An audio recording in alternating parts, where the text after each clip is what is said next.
பயணிகள் மற்றும் சரக்கு போக்குவரத்து, இராணுவ கண்காணிப்பு பணி என பல்வேறு விதத்திலும் பயன்படுத்தக்கூடிய வகையில் வடிவமைக்கப்பட்டுள்ளது. உலகிலேயே மிக நீண்ட விமானம் என்ற பெருமையையும் பெற்றுள்ளது ஏர்லேண்டர் விமானம்.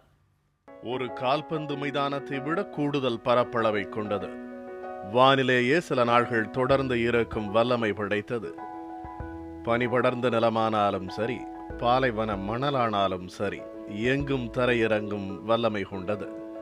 பிரிட்டனின் ஹைபிரிட் ஏர் வெஹிக்கிள்ஸ் நிறுவனத்தால் தயாரிக்கப்பட்டுள்ள ஏர்லேண்டர் 10 விமானம். வெப்பக்காற்று பலூன் விமானம் போன்ற வடிவத்தை பெற்றால் எப்படி இருக்குமோ அப்படி இருக்கும் ஏர்லேண்டர் 10 சுமார் 16,000 அடிகள் உயரம் வரை செல்லக்கூடியது. அது மட்டுமல்லாமல் மணிக்கு 90 மைல் வேகத்தில் பறக்கும் திறன் பெற்றது. அமெரிக்காவால் ஆப்கானிஸ்தானில் உளவு பணியை மேற்கொள்ளும் பொருட்டு இதுபோன்ற விமானங்களை தயாரிக்கும் முயற்சி தொடங்கப்பட்டது. இருப்பினும் 2013ஆம் ஆண்டு இந்த திட்டத்தை கைவிட்டது அமெரிக்கா. அதனைத் தொடர்ந்து பிரிட்டனின் ஹைபிரிட் ஏர் வெஹிக்கிள்ஸ் நிறுவனம் தொடர் முயற்சியின் காரணமாக உருவாக்கியிருக்கும் இந்த விமானமானது 10 மெட்ரிக் டன் அளவு எடையை சுமந்து செல்லும் திறன் கொண்டது. சுமார் 50 மெட்ரிக் டன் எடையை சுமந்து செல்லும் வகையிலான இது போன்ற விமானம் 2020ஆம் ஆண்டில் பயன்பாட்டிற்கு வரும் என்றும் இந்த நிறுவனம் கூறியுள்ளது.